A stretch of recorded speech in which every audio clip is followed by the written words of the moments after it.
Bismillahirrahmanirrahim. Assalamualaikum warahmatullahi wabarakatuh. Dengan selalu memanjatkan puji dan syukur, semoga kita selalu dalam lindungan berkah dan ridho Allah Subhanahu wa ta'ala. Subhanallah walhamdulillah astagfirullah wallah Allahu akbar. Kembali saya dari tim Najali Nusantara mengangkat terkait tabir supaya lebih jelas.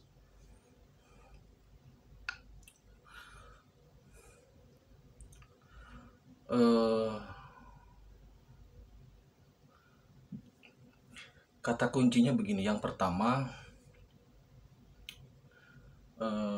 wahyu definisi Jawa dengan wahyu definisi Arab berbeda. Wahyu definisi Jawa itu lebih kepada restu atau legitimasi, sedangkan wahyu dalam definisi Arab itu sebagai risalah.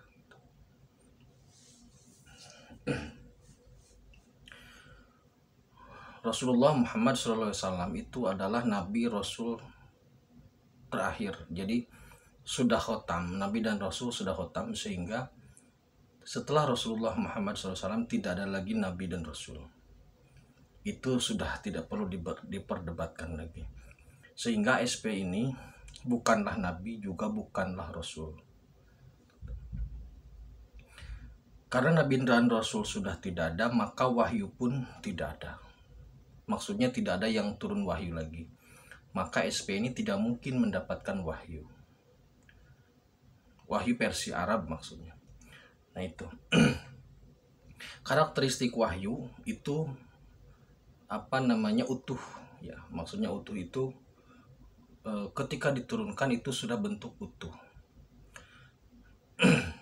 Nah,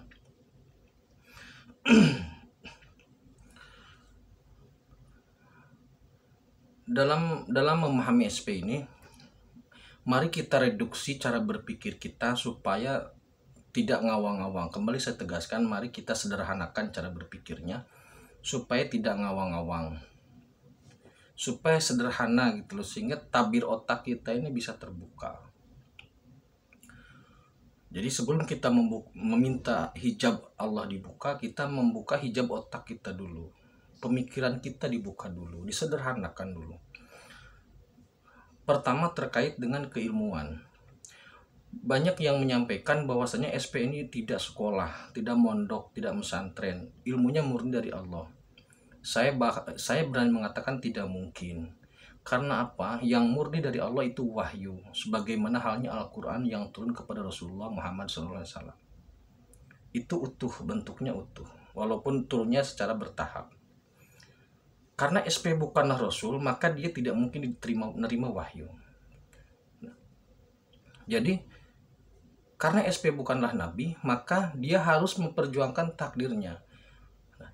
Mana mungkin SP bisa mendapatkan ilmu kalau tidak belajar gitu loh. Itu kuncinya di situ. Nah, jadi secara gamblang saya katakan begini. Wahyu versi Jawa, yaitu wahyu Cakraningrat yang sering disampaikan, itu adalah legitimasi bumi yang dimiliki oleh Kanjeng Sunan Kalijaga. Wahyu Cakraningrat itu sekarang dipegang oleh Kanjeng Sultan Hadiwijaya, Joko Tingkir, Mas Karebet. Sedangkan legitimasi langit itu SP manunggal dengan gustinya. Manunggal bukan dalam makna penyatuan peleburan, tapi manunggal dalam tatanan af'al gitu. Nah, untuk kendali transendennya atau untuk panduan transendennya itu melalui ilham, bukan melalui wahyu. Karakteristik ilham itu tidak segamblang wahyu, Kalau wahyu turun tekstual ya gamblang. Seumpama Bismillahirrahmanirrahim, qul huwallahu ahad, ya itu turun langsung gitu. Sedangkan ilham itu harus dijelaskan karena ilham kan bahasanya langit. Ketika akan disampaikan kepada orang lain, itu bahasanya harus diganti dulu. Maksudnya, contoh beginilah. Seumpama seorang SP berdoa, ya Allah, bagaimanakah teknologi masa depan? Kemudian SP menerima ilham gambar logo PLN umpamanya. Nah, kalau SP-nya bodoh tidak sekolah, dia bingung, ya Allah ini kok gambar PLN ada apa? Tapi karena SP-nya itu memiliki kemampuan analisa, memiliki kemampuan intelektual yang mumpuni, ketika ada logo PLN berarti masa depan teknologi adalah teknologi listrik. Kendaraan listrik, semua listrik, bahan bakar fosil hilang gitu loh. Jadi ketika ada ilham yang turun, ketika ada ilham yang disampaikan, itu membutuhkan penerjemahan atau pentafsiran maknanya, tidak langsung gamblang bahasa langit turun dan disampaikan. Itu tidak mungkin.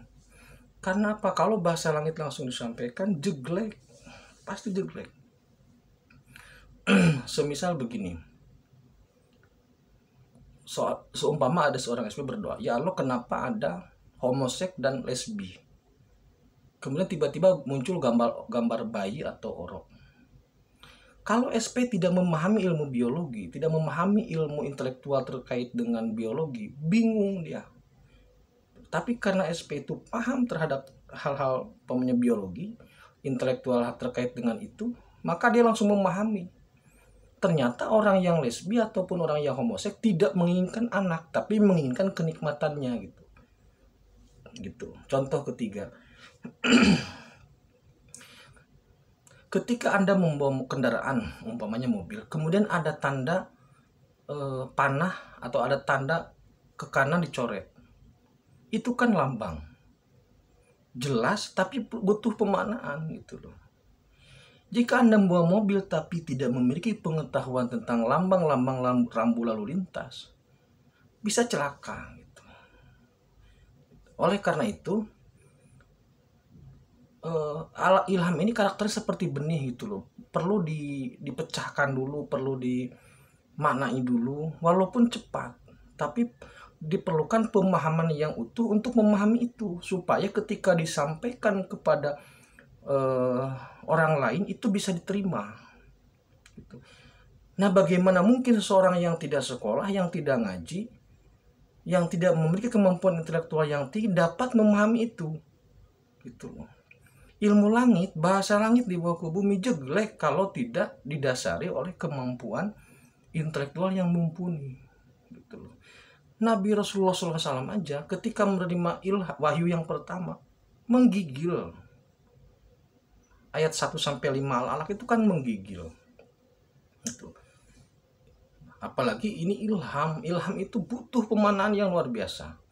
Maksudnya butuh paham, kemudian butuh memahamkan.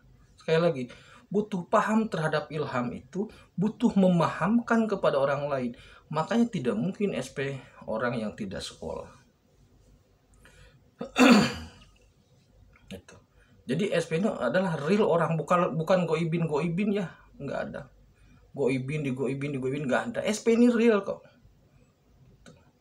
Nah, karena SP ini karakter transendennya dikendalikan ilham, maksudnya dibimbing ilham, legitimasi langit dibimbing ilham, legitimasi bumi dibimbing oleh wahyu cakraningrat. Ya.